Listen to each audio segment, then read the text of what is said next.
Hi friends, welcome back to Rinusdairy. ഇന്ന് ഞാൻ വന്നിട്ടുള്ളത് കലത്തപ്പം റെസിപ്പി ആയിട്ടാണ്. പെർഫെക്റ്റ് ആയിട്ട് എങ്ങനെ കലത്തപ്പം തയ്യാറാക്കാം എന്നുള്ളത് നോക്കാം. കുറച്ച് കാര്യങ്ങൾ ശ്രദ്ധിച്ചാൽ മതി, നല്ല പെർഫെക്റ്റ് ആയിട്ടുള്ള കലത്തപ്പം തയ്യാറാക്കാം. അപ്പോൾ അത് എങ്ങനെയെന്നുള്ളത് നോക്കാം. അപ്പോൾ കലത്തപ്പം തയ്യാറാക്കാൻ വേണ്ടി ഞാൻ പച്ചരിയാണ് എടുത്തിട്ടുള്ളത്. ഈ ഒരു ഗ്ലാസ്സിനാണ് ഞാൻ മെഷർ ചെയ്തിട്ടുള്ളത്. പച്ചരി വെള്ളത്തിൽ കുതിർത്ത് കഴുകി ക്ലീൻ ആക്കി എടുത്തിട്ടുണ്ട്. ഒരു രാത്രി മുഴുവനായിട്ട് വെള്ളത്തിൽ കുതിർത്തെടുത്തിട്ടുള്ളതാണ്. ഏകദേശം എങ്ങനെയായാലും ഒരു 4 മണിക്കൂറെങ്കിലും വെള്ളത്തിൽ കുതിരാൻ വെക്കണം. അരി നന്നായി കുതിർന്ന് കിട്ടുമ്പോഴാണ് നമുക്ക് അപ്പം നല്ല പെർഫെക്റ്റ് ആയിട്ട് കിട്ടുന്നത്. അപ്പോൾ ആദ്യം ശ്രദ്ധിക്കേണ്ട കാര്യം അരി നന്നായി കുതിർത്തെടുക്കണം. നമുക്ക് ഈ അരി ഒരു മിക്സിയുടെ ജാർ എടുത്ത് അതിലേക്ക് മാറ്റി കൊടുക്കാം.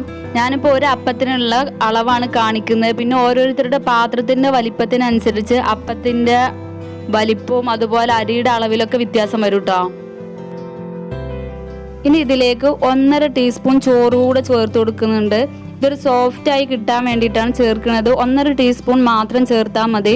ഇതിനേക്കാൾ കൂടുതൽ ചേർക്കുമ്പോൾ അപ്പം റെഡിയായി കിട്ടുന്ന സമയത്ത് അതിനൊരു ഒട്ടൽ പോലെ ആവും. അതുകൊണ്ട് ഇത്ര ചേർത്താൽ മതി. പിന്നെ ചേർക്കുന്നത് 1 ടീസ്പൂൺ ചെറിയ ജീരകം, 2 ഏലക്ക കൂടെ ചേർക്കുന്നുണ്ട്. ഇങ്ങനെ ഇത് നേരിട്ട് ചേർക്കുന്നതിന് പകരം ഇത് പൊടിയായിട്ട് ചേർക്കാം. പൊടിയായിട്ട് ചേർക്കുമ്പോൾ ലാസ്റ്റ് അരച്ചതിന് ശേഷം ചേർത്ത് കൊടുത്താൽ മതി. ഞാനിപ്പോൾ ഏലക്ക ചേർക്കുന്നത് നേരിട്ട് ഒന്നിച്ച് ചേർക്കുന്നില്ല, അത് പൊളിച്ചതിൻ്റെ ആ കുരു മാത്രം ചേർത്ത് കൊടുക്കുന്നുള്ളൂ കേട്ടോ. പിന്നെ ഈ ഏലക്കൻ്റെ ജീരകത്തിൻ്റെ ഒക്കെ ഫ്ലേവർ ഇഷ്ടമുള്ളവർക്ക് അവനവൻ്റെ ഇഷ്ടത്തിനനുസരിച്ച് ചേർത്ത് കൊടുക്കാം. ഇനി ഇതിലേക്ക് അരച്ചെടുക്കാൻ ആവശ്യമായ വെള്ളം ചേർത്ത് കൊടുക്കാം. ഞാൻ അരി അളന്ന അതേ ഗ്ലാസ്സിൽ തന്നെയാണ് വെള്ളം അളന്നെടുത്തിട്ടുള്ളത്. അതിനൊരു 1/2 ഗ്ലാസ് വെള്ളം മാത്രമാണ് ചേർത്ത് കൊടുക്കുന്നത്. അരയാൻ മാത്രമുള്ള വെള്ളം ചേർത്താൽ മതി, അതിൽ കൂടുതൽ ചേർക്കണ്ട. അപ്പോൾ ഇത് നല്ല ഫൈനായി അരച്ചെടുത്തിട്ടുണ്ട്. ഇനി ഇതൊരു പാത്രത്തിലേക്ക് മാറ്റി കൊടുക്കാം. കൂടുതൽ വെള്ളം ചേർത്ത് അരക്കണ്ടെന്ന് പറഞ്ഞത്, കൂടുതൽ വെള്ളം ചേർത്ത് അരക്കുമ്പോൾ നമുക്ക് ശർക്കര ഉരുക്കിയെടുക്കാനും കൂടെ വെള്ളം ആവശ്യമുണ്ട്. അപ്പോൾ ഇതിൽ ചേർത്ത് കൊടുക്കുമ്പോൾ അത് നല്ല ലൂസായിട്ടാവും കിട്ടുക. അപ്പോൾ നമ്മൾ അപ്പം നല്ല പെർഫെക്റ്റ് ആയിട്ട് കിട്ടൂല. അതുകൊണ്ട് അരച്ചെടുക്കുമ്പോൾ വളരെ കുറച്ച് വെള്ളം മാത്രം ചേർത്ത് അരച്ചാൽ മതി എന്ന് പറഞ്ഞത് അതുകൊണ്ടാണ്. അപ്പോൾ ഈ ഒരു തിക്നെസ്സിലാണ് നമ്മൾ അരച്ചെടുത്തപ്പോൾ കിട്ടിയിട്ടുള്ളത്. ഇനി ഇത് ഇവിടെ ഇരിക്കട്ടെ. ഇനി ഇതിലേക്ക് ഞാൻ 2 ശർക്കരച്ചാണ് എടുത്തിട്ടുള്ളത്. ഈ ഒരു വലിപ്പത്തിലുള്ള ശർക്കരച്ചാണ് എടുത്തിട്ടുള്ളത്. ഓരോരുത്തരുടെ മധുരത്തിനനുസരിച്ച് മാറ്റം വരുത്താം. ഇത് ഏകദേശം ഒരു 200 ഗ്രാമിനടുത്തൊക്കെ ഉണ്ടാവും. ഇനി ഇതൊരു പാത്രത്തിലേക്ക് ഇട്ടുകൊടുത്ത് അതിലേക്ക് നമ്മൾ നേരത്തെ എടുത്തു വെച്ച ഒരു ഗ്ലാസ്സിൽ ബാക്കി ഒരു 1/2 ഗ്ലാസ് വെള്ളം കൂടെ ഉണ്ട്, അതും കൂടെ ചേർത്ത് കൊടുത്ത് നന്നായിട്ടൊന്ന് ഉരുക്കിയെടുക്കാം. അപ്പോൾ ഞാൻ മൊത്തത്തിൽ 1 ഗ്ലാസ് വെള്ളമാണ് ഇപ്പോൾ എടുത്തിട്ടുള്ളത് കേട്ടോ. നമ്മളിങ്ങനെ ശർക്കര ചുരുക്കുന്ന സമയത്ത് ഇതൊന്ന് ഇങ്ങനെ പൊടിച്ചിട്ടാണ് ശർക്കര ഉരുക്കുന്നതെങ്കിൽ ഇതിനേക്കാൾ വേഗത്തിൽ ഉരുകി കിട്ടും. ഇങ്ങനെ നേരിട്ട് കട്ടാക്കി ഉരുക്കി എടുക്കുന്നതിനേക്കാൾ നല്ലത് അങ്ങനെയാണ്. പിന്നെ നമ്മൾ കലത്തപ്പത്തിന് മാവ് തയ്യാറാക്കുമ്പോഴേ എപ്പോഴും വളരെ കുറച്ച് വെള്ളത്തിൽ മാത്രം അരി അരച്ചെടുക്കുക. അതുപോലെ തന്നെ ശർക്കര ചുരുക്കുമ്പോഴും വളരെ കുറച്ച് വെള്ളത്തിൽ മാത്രം ഉരുക്കിയെടുക്കുക. എപ്പോഴും മാവ് തയ്യാറാക്കുമ്പോൾ കുറച്ച് വെള്ളത്തിൽ തയ്യാറാക്കുക. പിന്നെ നമുക്ക് വെള്ളം ആവശ്യമാണെന്നുണ്ടെങ്കിൽ കുറച്ചും കൂടി ഒഴിച്ചു കൊടുത്ത് മാവ് കറക്റ്റ് പരുവത്തിലാക്കാം. പക്ഷെ വെള്ളം കൂടി പോയാൽ പിന്നെ ഒന്നും ചെയ്തെടുക്കാൻ പറ്റൂല. അതുകൊണ്ട് കുറച്ച് വെള്ളത്തിൽ തയ്യാറാക്കാൻ നോക്കുക എപ്പോഴും. അത് നമ്മൾ ശർക്കര ചുരുക്കി കിട്ടിയിട്ടുണ്ട്. ഇനി ഇത് നമുക്ക് ആ മാവിലേക്ക് ഒഴിച്ചു കൊടുക്കണം. ശർക്കര ചുരുക്കി അപ്പം തന്നെ ആ മാവിലേക്ക് ഒഴിച്ചു കൊടുക്കണം. അപ്പോഴാണ് അത് പെർഫെക്റ്റ് ആയിട്ട് കിട്ടുക. നമ്മളിങ്ങനെ അപ്പം റെഡിയായി കിട്ടുന്ന സമയത്ത് അതിൻ്റെ ഉള്ളിൽ ഇങ്ങനെ ആരെടുക്കുക എന്നൊക്കെ പറയാമല്ലോ, അങ്ങനെ കിട്ടണമെന്നുണ്ടെങ്കിൽ ഈ തിളച്ച ശർക്കരച്ച് വേണം അതിലേക്ക് ചേർത്ത് കൊടുക്കാൻ. ചൂടോട് കൂടെ തന്നെ അപ്പോൾ അതിലേക്ക് നമുക്ക് ഒഴിച്ചു കൊടുക്കാം. ഇതുപോലെ ഒരു അരിപ്പ വെച്ച് ഒഴിച്ചു കൊടുക്കുമ്പോൾ അതിലുള്ള കച്ചറൊക്കെ ഇതിൽ വീഴാതെ നിൽക്കും. അങ്ങനെ ഒരു അരിപ്പ വെച്ചിട്ട് ഒഴിച്ചു കൊടുക്കാം. പിന്നെ നമ്മളിത് ചൂടോട് കൂടെ ഒഴിച്ചു കൊടുക്കുമ്പോൾ അപ്പം തന്നെ അതിൻ്റെ കൂടെ ഇതുപോലെ ഇളക്കി കൊടുക്കണം. അല്ലെങ്കിൽ നമ്മൾ ഇത് ഈ ചൂടോട് കൂടെ ഒഴിച്ചു കൊടുക്കുമ്പോൾ ആ ഒഴിക്കുന്ന സ്ഥലത്ത് ഈ മാവ് ഇങ്ങനെ വെന്ത് കട്ട കെട്ടാൻ ചാൻസ് ഉണ്ട്. അതുകൊണ്ട് നന്നായിട്ട് അതിൻ്റെ കൂടെ തന്നെ ഇളക്കി കൊടുക്കാൻ ശ്രദ്ധിക്കുക. അപ്പോൾ ശർക്കര വെച്ച് ഇതിലേക്ക് ഒഴിച്ചു കൊടുത്ത് നന്നായി ഇളക്കി മിക്സ് ചെയ്തിട്ടുണ്ട്. എല്ലാ ഭാഗത്തും ഒരുപോലെ ശർക്കര വെച്ചൊക്കെ ആയി. ഈ മാവിനിപ്പോൾ ചെറിയൊരു ചൂടുണ്ട്. ഇതുപോലെ നല്ല ചൂടോട് കൂടെ വേണം ഈ മാവിലേക്ക് ഒഴിച്ചു കൊടുക്കാൻ. അപ്പോഴാണ് പെർഫെക്റ്റ് ആയിട്ടുള്ള കലത്തപ്പം കിട്ടുക. അപ്പോൾ ഇത് മാവ് ഇതിൽ വെള്ളമൊക്കെ നല്ല കറക്റ്റ് ആയിട്ടുണ്ട്. അപ്പം മൊത്തം 1 ഗ്ലാസ് വെള്ളം മാത്രമാണ് ഇതിൽ ചേർത്ത് കൊടുത്തിട്ടുള്ളത്. ആ 1 ഗ്ലാസ് അരിക്ക് ഞാൻ 1 ഗ്ലാസ് വെള്ളമാണ് ഇപ്പോൾ എടുത്തിട്ടുള്ളത്. മാവ് നല്ല കറക്റ്റായിട്ട് കിട്ടിയിട്ടുണ്ട്. ഇത് ദോശമാവിനേക്കാളും കുറച്ചും കൂടെ ഒരു തിക്കായിട്ടുള്ള ഒരു മാവാണ് വേണ്ടത്. എന്നാൽ നന്നായിട്ട് എത്ര തന്നെ ഈ നീർദോശൻ്റെ അത്ര തന്നെ അങ്ങോട്ട് ലൂസും അല്ല, ആ ഒരു തിക്നെസ്സിലാണ് ഇത് വേണ്ടത്. ഇനി ഇതിലേക്ക് ഒരു പിഞ്ച് സോഡപ്പൊടി കൂടെ ചേർത്ത് കൊടുക്കുന്നുണ്ട്. സോഡപ്പൊടി കൂടി പോവേണ്ട, 1/4 ടീസ്പൂണിനേക്കാൾ താഴെയാണ് ചേർത്ത് കൊടുത്തിട്ടുള്ളത്. പിന്നെ ടേസ്റ്റ് ബാലൻസ് ചെയ്യാൻ വേണ്ടി ഒരു അല്പം ഉപ്പോട് ചേർത്ത് ഇത് നന്നായിട്ട് എല്ലാ ഭാഗത്തും ഒരേപോലെ എത്തുന്ന രീതിയിൽ, കട്ടൊന്നും ഇല്ലാത്ത രീതിയിൽ നന്നായിട്ട് ഇളക്കി യോജിപ്പിച്ച് കൊടുക്കാം. അപ്പോൾ ഇത് നന്നായിട്ട് മിക്സ് ആക്കി എടുത്തിട്ടുണ്ട്. എല്ലാ ഭാഗത്തും ഒരുപോലെ കട്ടൊന്നും ഇല്ലാത്ത രീതിയിൽ ഇളക്കി കൊടുത്തിട്ടുണ്ട്. ഈ കലത്തപ്പം കുക്കറിൽ വെച്ചിട്ടാണ് തയ്യാറാക്കുന്നത്. അപ്പോൾ ഒരു കുക്കർ ചൂടാക്കി എടുത്തിട്ടുണ്ട്. അതിലേക്ക് ഒരു 2-3 ടീസ്പൂണ് വെളിച്ചെണ്ണ കൂടെ ചേർത്ത് കൊടുക്കാം. എന്നിട്ട് ഇതിലേക്ക് തേങ്ങ ചെറിയ കഷ്ണങ്ങളാക്കി കട്ട് ചെയ്തത് ചേർത്ത് കൊടുക്കാം. എന്നിട്ട് അതിൻ്റെ കളറൊന്ന് മാറി വരുന്ന വരെ ഒന്ന് വഴറ്റി കൊടുക്കാം. ഇനി തേങ്ങ ഇങ്ങനെ കഷ്ണങ്ങളാക്കി ചേർക്കാൻ ഇഷ്ടമില്ലാത്തവർക്ക് തേങ്ങ ചിരകിയിട്ടും ചേർത്ത് കൊടുക്കാം കേട്ടോ.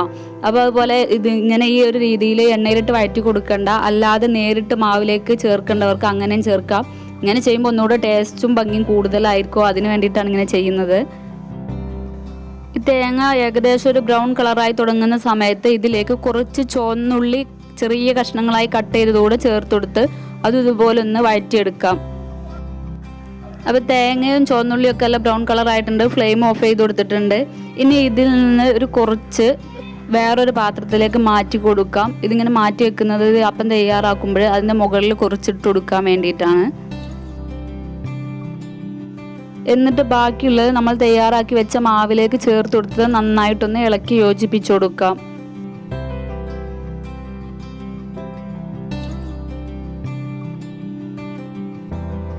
ഇനി അതേ കുക്കർ തന്നെ സ്റ്റൗവിൽ വെച്ച് നന്നായി ചൂടാക്കി എടുത്തിട്ടുണ്ട്.